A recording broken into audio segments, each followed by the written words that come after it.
కామారెడ్డి మున్సిపాలిటీలో చైర్మన్ కుర్చీ కోసం కొట్లాటకు సిద్ధమవుతున్నారు కాంగ్రెస్ పార్టీ కౌన్సిలర్లు.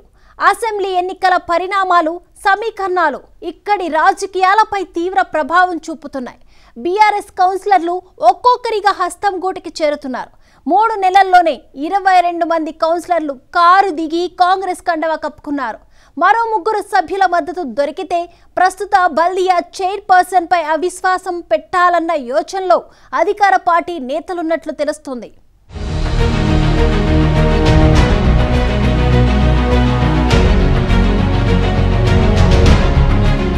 కామారెడ్డి మున్సిపాలిటీలో రాజకీయం రసవత్తరంగా మారుతోంది. కామారెడ్డి బల్దియాను చేజిక్కించుకునేందుకు కాంగ్రెస్ పార్టీ పావులు కదుపుతోంది. బీఆర్ఎస్ కౌన్సిలర్లను తన వైపు తిప్పుకుంటోంది. 2020లో జరిగిన మున్సిపల్ ఎన్నికల్లో బీఆర్ఎస్ 23, కాంగ్రెస్ 12, బీజేపీ 8 స్థానాలను గెలుచుకోగా 6 ఇండిపెండెంట్లు కౌన్సిలర్లుగా ఎన్నికయ్యారు. ఇండిపెండెంట్లు బీఆర్ఎస్ లో చేరడంతో ఆ పార్టీ బలం 29కి చేరింది. దీంతో ఆ పార్టీకి చెందిన నిట్టు జాహ్నవి చైర్పర్సన్ గా, ఇందుప్రియ వైస్ చైర్పర్సన్ గా ఎన్నికయ్యారు. అనంతరం కాంగ్రెస్ నుంచి 8 మంది, బీజేపీ నుంచి 2 కౌన్సిలర్లు బీఆర్ఎస్ లో చేరడంతో వారి బలం 39కి పెరిగింది. అప్పటి నుంచి బీఆర్ఎస్ లో చైర్పర్సన్ తండ్రి నిట్టు వేణుగోపాలరావు మున్సిపాలిటీలో ఏకఛత్రాధిపత్యం చెలాయిస్తూ కౌన్సిలర్లను పట్టించుకోకపోవడంతో అదే పార్టీలో వర్గ విభేదాలు మొదలయ్యాయి.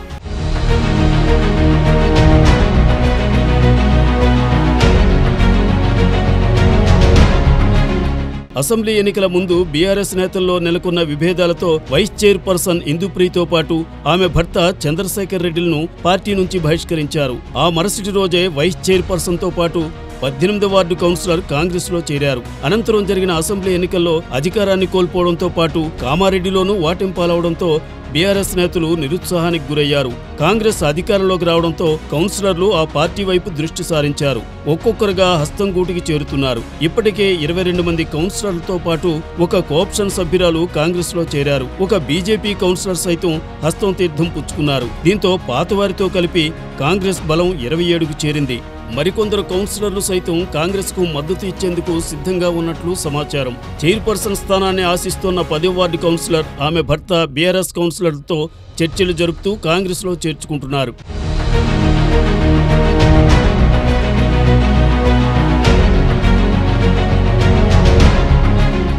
సొంత పార్టీ కౌన్సిలర్లే చైర్పర్సన్ పై అవిశ్వాసం పెట్టాలని ఆలోచనలో ఉన్నట్టు తెలుస్తోంది. కామారెడ్డి మున్సిపల్ చైర్పర్సన్ పై బీఆర్ఎస్ కౌన్సిలర్లకు అసంతృప్తి ఉన్నట్లు తెలుస్తోంది. ప్రస్తుతం కాంగ్రెస్ పార్టీకి బల్దియాలో 27 మంది సభ్యులున్నారు. చైర్పర్సన్ పై కాంగ్రెస్ పార్టీ అవిశ్వాసం పెడితే బీఆర్ఎస్ కు చెందిన 8 మంది సభ్యులు కాంగ్రెస్ కు మద్దతిచ్చే అవకాశాలు ఉన్నాయని భావిస్తున్నారు. కాగా అవిశ్వాస తీర్మానం నెగ్గాలంటే 36 మంది కౌన్సిలర్ల మద్దతు అవసరం అవుతుంది. ఈ నేపథ్యంలో బీఆర్ఎస్ మరింత మందిని చేర్చుకునేందుకు అధికార పార్టీ పావులు కదుపుతున్నట్లు తెలుస్తోంది. ఇదే సమయంలో బీజేపీ సభ్యుల మద్దతు కూడగట్టే ప్రయత్నాలు సాగుతున్నాయని సమాచారం. దీంతో కామారెడ్డి బల్దియా రాజకీయాలు ఆసక్తికరంగా మారాయి.